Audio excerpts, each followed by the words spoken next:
This move establishes central control and opens lines for the queen and bishop, preparing for various pawn structures and development schemes. This move develops a knight towards the center, preparing to control key squares and opening lines for further piece development, commonly seen in Indian defenses. This move, bg5, is a common and aggressive continuation in many d4 openings, aiming to immediately challenge black's knight and potentially disrupt their pawn structure by creating a pin. This move signals a transition into a queen's pawn game, specifically likely heading towards a queen's Indian defense or a more solid setup, aiming to control the center while preparing to develop the kingside pieces. This move reinforces the central pawn on d4, preparing to develop the queen's knight and support a potential e4 pawn advance to challenge black's central control. This move initiates a fianchetto of the queen's bishop, aiming to control the long diagonal and prepare for queenside development, a common strategy in systems like the queen's Indian defense. This move aggressively stakes a claim in the center, aiming to exploit black's slightly passive setup and prepare for further central expansion. This move challenges white's active bishop and signals black's intention to maintain a solid pawn structure, avoiding immediate weaknesses. By exchanging the bishop for the knight, white aims to disrupt black's pawn structure and gain a lead in development by opening the e-file for their rook. The recapture with the queen on f6 develops a powerful central piece and prepares for castling, while accepting doubled pawns for white aims to exploit the open lines and create attacking chances. This move immediately attacks the black queen, forcing it to move and gaining central space while also preparing to develop the bishop to d3. The queen retreats to a more protected square, preparing to connect the rooks and potentially support a d5 pawn break while evading further attack. This move repositions the queen to a more active square, preparing to castle queenside and potentially support a central pawn push with f4. Developing the knight to c6 supports the d4 square and prepares to castle, while also creating attacking potential on the queenside. This move repositions the queen to a more active square, preparing to potentially support a pawn push with f4 or to swing to the kingside for an attack. Developing the bishop to b7 prepares to challenge white's queenside initiative on the long diagonal, and supports a potential queenside pawn advance. This move develops the knight to a more central square, preparing for a kingside castling maneuver and reinforcing the e4 pawn, while potentially eyeing central squares in the future. Castling queenside signals an aggressive intent to launch a pawn storm against white's king, initiating a sharp, opposite-side castling battle where both players will aim to open lines towards the enemy monarch. This move aims to solidify white's central pawn structure and prepare for further pawn advances, potentially targeting black's king on the queenside. This move aggressively challenges white's kingside pawn structure and initiates a dangerous pawn storm to open lines against the white king. This pawn capture opens the f-file, creating attacking opportunities for white against black's uncastled king, while simultaneously allowing white's knight to develop to a more active central square. White has initiated a kingside pawn storm by advancing the g-pawn, forcing the queen to recapture, which now places the black queen aggressively on the kingside, potentially exposed to white's developing pieces and pawn breaks. White repositions the queen to f2, preparing to defend the d4 pawn and potentially support a future kingside pawn advance or redeploy the queen to the g3 square if black's king becomes vulnerable there.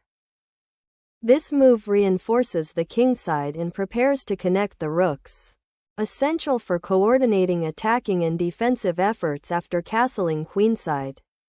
This knight maneuver aims to reinforce the kingside pawn structure after black's aggressive pawn advance and prepares to challenge the open g-file. The queen retreats to g7, repositioning to avoid the knight's aggressive advance and maintain control over the central dark squares while preparing for potential counterplay on the kingside. This move repositions the bishop to a more active diagonal, supporting potential kingside advances while preparing to castle queenside. This move aggressively challenges white's central pawn structure, aiming to open lines for black's pieces and potentially create attacking chances on the kingside. After castling queenside, this capture opens the f-file for white's rook and aims to exploit black's slightly exposed kingside after the pawn advances.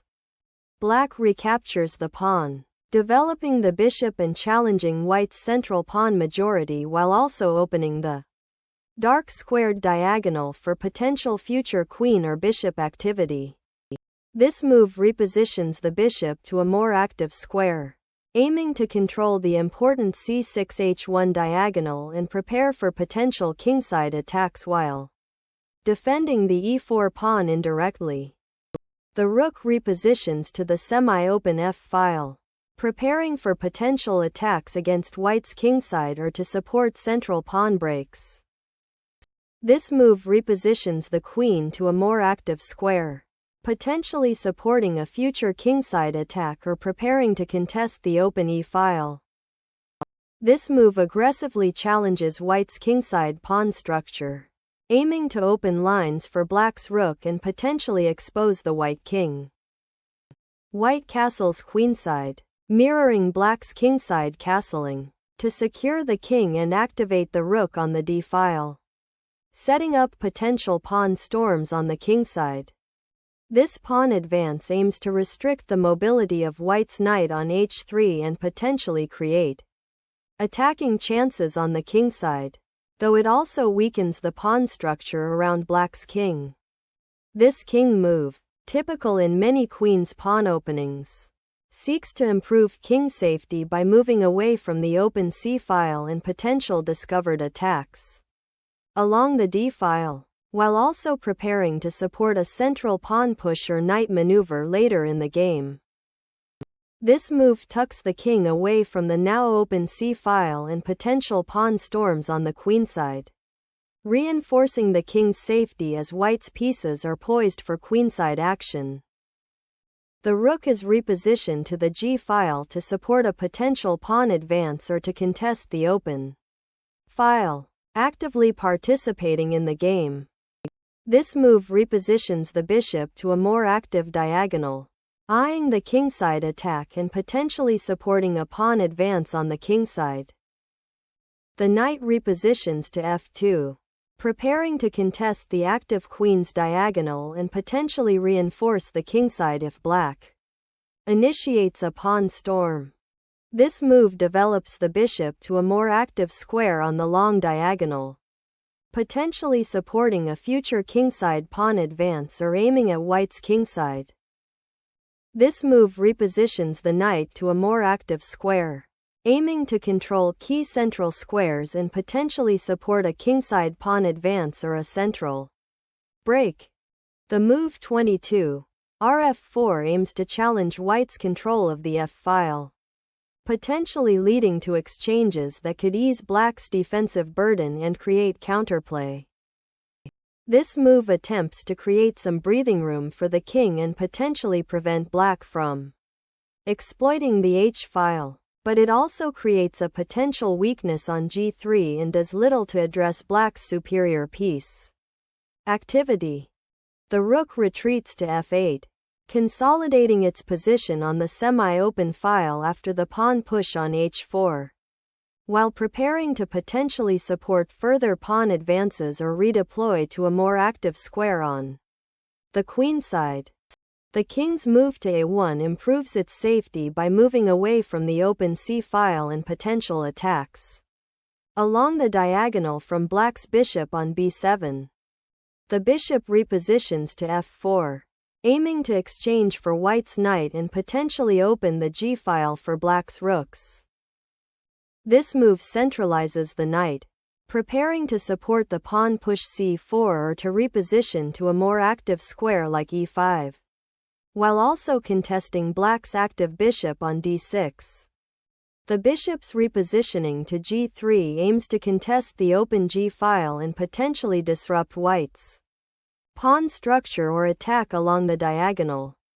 This move repositions the knight to a more flexible central square, aiming to support the pawn on e3 and potentially join an attack on the kingside or defend against black's active pieces. The queen retreats to g5, aiming to find active squares and potentially support a kingside attack or exploit weaknesses in white's pawn structure. This move repositions the queen to a more active square on the d3-h7 diagonal, ready to support potential pawn breaks or coordinate with the knight on c4. This move aims to liberate black's position by challenging white's central pawn control and potentially opening lines for the queen and bishop.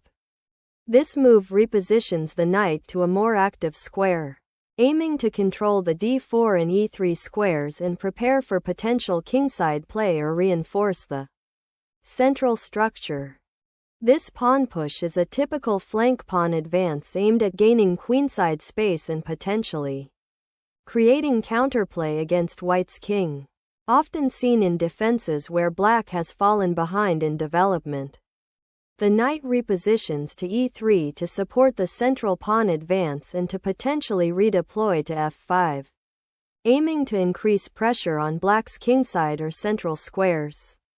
This move aggressively challenges white's central control and opens the e-file for potential piece activity, aiming to disrupt white's harmonious development and create imbalances. This capture opens the d-file, creating immediate tension and forcing black to clarify their intentions with their advanced e-pawn. This central pawn exchange opens the d-file and knight, potentially leading to tactical skirmishes and a more dynamic game as both sides vie for control of the center. This knight exchange opens the center and simplifies the position, allowing white to exploit the slightly exposed black king with potential attacks on the d-file. The recapture of the pawn opens up the e-file for potential play and removes white's central pawn threat, preparing to activate black's pieces in the complex middle game. This move aims to improve the knight's position by bringing it to a more active square, potentially targeting weaknesses on the kingside or supporting a central pawn advance. This move aims to improve black's pawn structure and gain central space by challenging white's nc2, and potentially creating an outpost on d4. The move 3-3. RGF1 aims to challenge black's control of the f-file and prepare for potential pawn advances or piece exchanges that could favor white's position. This move repositions the queen to a more active square where it can contest the critical e5 square and potentially pressure white's queenside, while also defending the pawn on d5. This move repositions the queen to a more central and active square, supporting the potential pawn push on d5 and preparing for further coordination with the rooks and knights. This move repositions the bishop to a more active square, challenging white's control of the central diagonal and preparing for potential pawn pushes on the queenside. The queen retreats to f2, maintaining control of the critical d4-h8 diagonal and preparing to potentially support a pawn push on the kingside or recapture on f4 if black's bishop moves. This move reiterates the queen's position, maintaining pressure on white's d-file and preparing for potential pawn advances while keeping the bishop on g3 under scrutiny. This knight maneuver prepares to contest the open c-file and potentially improve its position on c4 or c5, aiming to disrupt black's central control and pawn structure. This move reactivates the bishop, aiming to control the important d6 square and potentially create threats on the queenside pawn. Structure. This move aims to disrupt black's central pawn control and open lines for white's pieces, particularly the rook on g1, by creating potential pawn breaks and challenging the bishop on a6. Black's capture opens the c-file, challenging white's control and creating immediate counterplay against white's queenside pawns, potentially leading to an exchange of pieces and simplification. The exchange sacrifice on d8 clears the d-file and opens up attacking possibilities against black's king by exploiting the weakened light squares around it. The exchange of rooks on d8 is forced by the white rook's capture and simplifies the position, aiming to reduce black's attacking potential on the open d-file and centralize the remaining rook. For defensive duties, this move aims to reposition the queen to a more active square, supporting potential pawn breaks and coordinating with the remaining pieces. The queen repositions to e5, centrally controlling important squares and preparing to support potential pawn pushes on the kingside or even a daring central advance. This move brings the rook to an active open file, aiming to contest control of the d-file and potentially exert pressure on black's king and central pawn structure. This exchange of major pieces simplifies the position, leading to an endgame where black's connected passed pawns on the queenside may become a significant factor. With the queens exchanged and the immediate threat of the rook on d1 eliminated, white's focus shifts to activating the remaining pieces and developing a central pawn majority. This move immediately attacks the weak pawn on c4 and activates the queen to a central square, threatening to exploit the open c-file and potentially support further pawn advances. This move aims to activate the bishop on c2 and prepare for potential advances on the queenside, while also contesting control of the d4 square. The bishop repositions to e5, contesting the light squared diagonal and preparing to potentially support a pawn push on the queenside while keeping an eye on white's kingside. The knight retreats to b1, preparing to reroute to c3, reinforcing the central pawn structure and potentially supporting a future pawn advance on the queenside. This move aims to gain queenside space and activate the b-pawn, potentially creating a passed pawn and disrupting white's pawn structure on the queenside.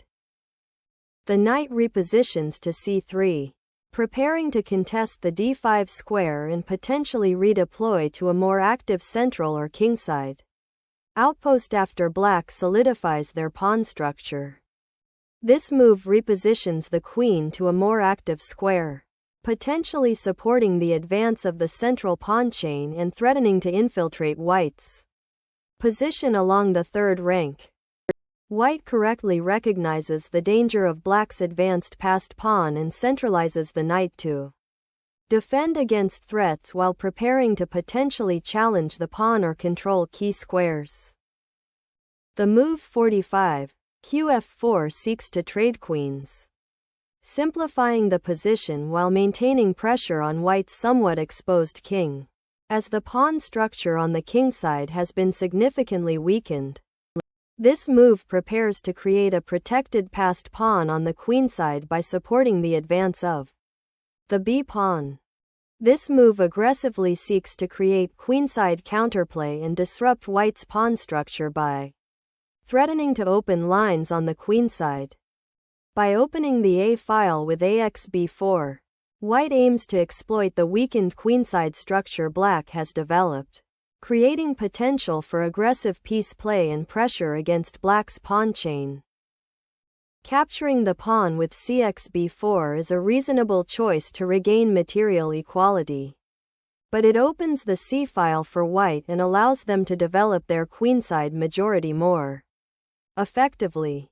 This is a pawn structure and king safety check. The white king retreats to the center of the board to avoid potential tactics on the queenside file, preparing for a more balanced middle game. This move repositions the bishop to a more active square, anticipating the potential exchange on b5 and preparing to support the advance of the queenside pawns. The bishop on e4 is an excellent defensive piece here, controlling the crucial light squares and preparing to support the knight's advance if the opportunity arises. The bishop repositions to d4, aiming to control the crucial d6 square and potentially eye the weak white pawn on c4 if white decides to advance it. This move aims to support the knight and prepare for potential pawn advances on the queenside, while also preventing the black bishop from finding more active squares. This pawn push aims to create a passed c-pawn, disrupting white's queenside coordination and potentially opening lines for black's major pieces. This move 51, qd3 is a strategic repositioning of the queen to a more active square, aiming to support the central pawn push and potentially create threats against black's kingside if the opportunity arises. This move retreats the queen to a safer square, protecting the pawn on c3 and preparing to defend the king's side. This move repositions the white king to a safer square, anticipating potential pawn breaks or tactical threats from the black pieces. The bishop repositions to the active b6 square, aiming to control key diagonals and potentially support a queenside pawn advance. This bishop move aims to redeploy to a more active diagonal, potentially supporting pawn pushes or attacking weaknesses on the queenside. This move initiates a pawn storm on the queenside, aiming to create a passed pawn or open lines for the pieces despite white's stronger central control. This move sacrifices the g-pawn to disrupt black's central pawn chain and potentially open lines towards black's king, aiming to create tactical opportunities on the weakened dark squares. The queen retreats to a more active position, eyeing the g6 pawn and potentially preparing to support a kingside advance or to participate in a central pawn breakthrough.